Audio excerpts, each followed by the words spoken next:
Paulo VI, São Paulo VI, partilhando neste dia de hoje, parágrafo 2 da Lumen Gentium. Lumen Gentium, parágrafo 2. Vamos lá? Caneta nas mãos, vai marcando, vai destacando aí o que é importante então. Parágrafo número 2. Os desígnios do Eterno Pai para a salvação de todos os homens. Diz assim então: por decisão inteiramente livre e insondável de sua bondade e sabedoria, o Eterno Pai criou o mundo. Decidiu elevar os homens à participação da sua vida divina, e não os abandonou quando pecaram em Adão. Olha só, vamos lá, já um parênteses aqui, né? Deus cria o mundo na sua infinita bondade, neste amor que transborda. E o mais interessante é que Ele quer estabelecer conosco, com os fiéis, um diálogo. Quer estabelecer uma possibilidade, olha aqui, que bonito isso, participação na sua vida divina. Deus nos dá esta graça de participarmos na sua vida divina. Não nos abandonou mesmo quando o pecado adentrou ao mundo a partir de Adão.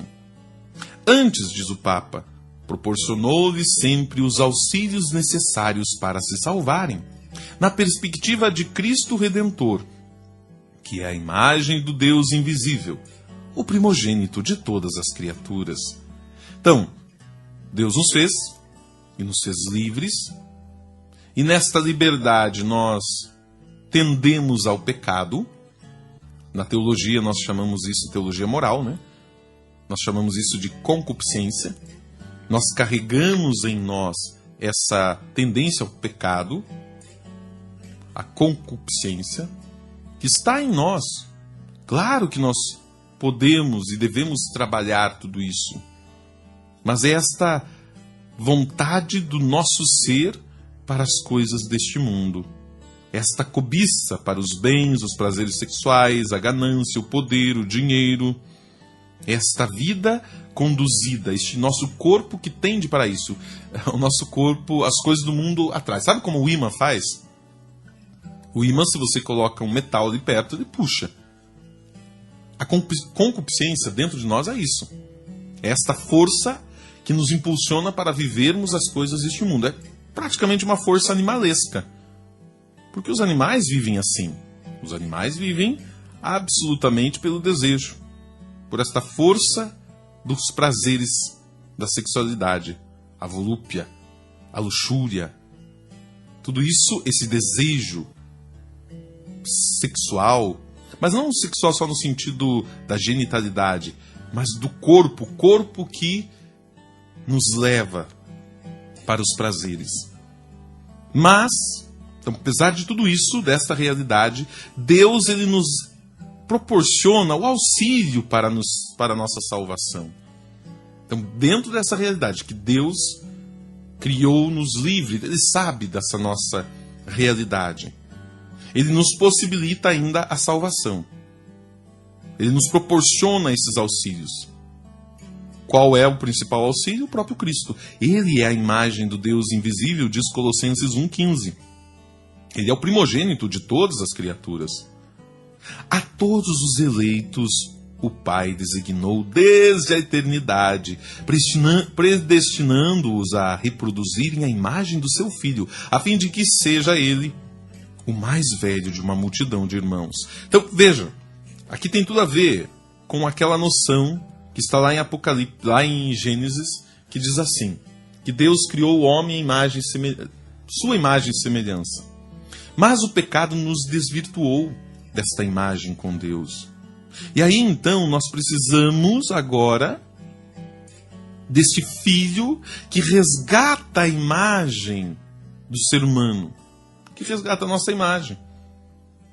E aí todos somos convidados a termos o mesmo rosto de Jesus. Mas é claro, nós vamos compreendendo aqui que não é o rosto físico, agora todo mundo vai ser irmão gêmeo. Não, é este rosto divino. Somos todos irmãos, vamos ter todos a face do Pai, para podermos olhar para o outro e vermos no outro o rosto do Pai. Aos que acreditam em Cristo, diz o Papa, quis convocá-los na Santa Igreja, a qual, tendo sido prefigurada já desde a origem do mundo e preparada admiravelmente na história do povo de Israel e na antiga aliança, foi fundada nos últimos tempos e manifestada pela efusão do Espírito Santo, e será consumada em glória no final dos séculos. Então veja, esta missão de resgatar o homem desta imagem divina foi dada a Cristo. Cristo se encarna, é o projeto da encarnação, se faz homem, se faz carne. Isso nós celebramos todos os dias no Ângelus, quando rezamos a Ave Maria. Olha que bonito isso da nossa igreja, né? Nos faz recordar nas 3 horas do Ângelus. Quais são, padre? 6 da manhã, meio-dia e 6 da tarde. Desde amanhã nós já vamos vivendo esta obra da encarnação. Lembra da oração do Ângelus? O anjo do Senhor anunciou a Maria, e ela concebeu do Espírito Santo. E Maria disse: eis aqui a serva do Senhor, faça-se em mim segundo a tua palavra. E o verbo de Deus se fez carne e habitou entre nós.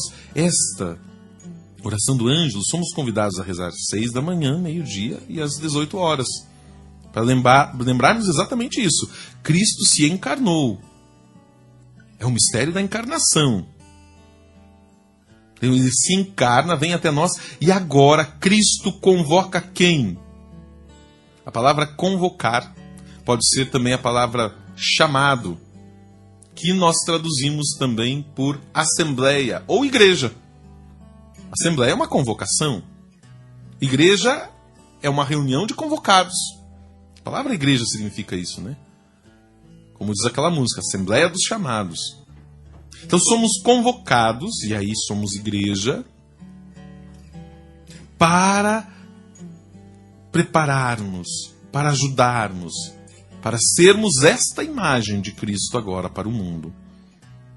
A imagem de Deus refletida em Cristo, a imagem de Cristo refletida na igreja.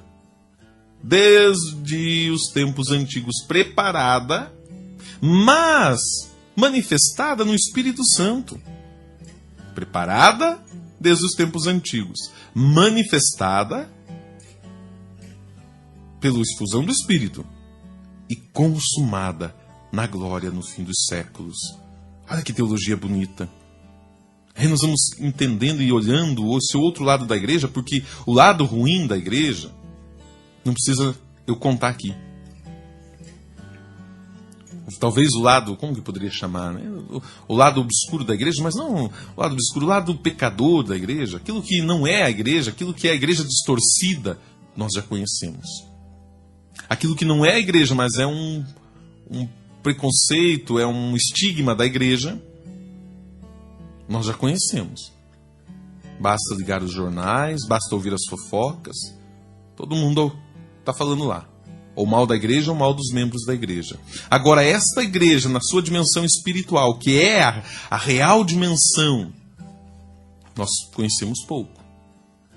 Ou se conhecemos, nos falta fé para acreditarmos. Gente, a igreja não é do Padre Jean. A igreja não é do Dom Hamilton. A igreja não é do Papa Francisco. A igreja é de Cristo. A igreja é amparada por Ele. Ele fundou. E Ele caminha com a igreja. Nós precisamos acreditar nisso, senão não tem razão a nossa fé, o nosso batismo. Seria tudo uma grande brincadeira, uma grande encenação. Para falar bem no fim, seria uma grande palhaçada. Se nós tirarmos essa dimensão espiritual. Então, como se lê nos Santos Padres, todos os justos, a começar por Adão, desde o justo Abel até o último eleito, serão finalmente congregados na Igreja Universal, junto do Pai. É para lá que caminhamos. Desde o justo Abel, diz aqui então essa citação de São Gregório Magno, que é colocada aqui na Lumen Gentium. Desde os tempos a começar por Adão, desde os tempos de Abel, até o último dos eleitos, que nós não sabemos quem será. todos serão congregados nesta igreja universal junto do Pai na eternidade. E aí, gostou da catequese de hoje? Amanhã tem mais. Vamos de Lexio Divina?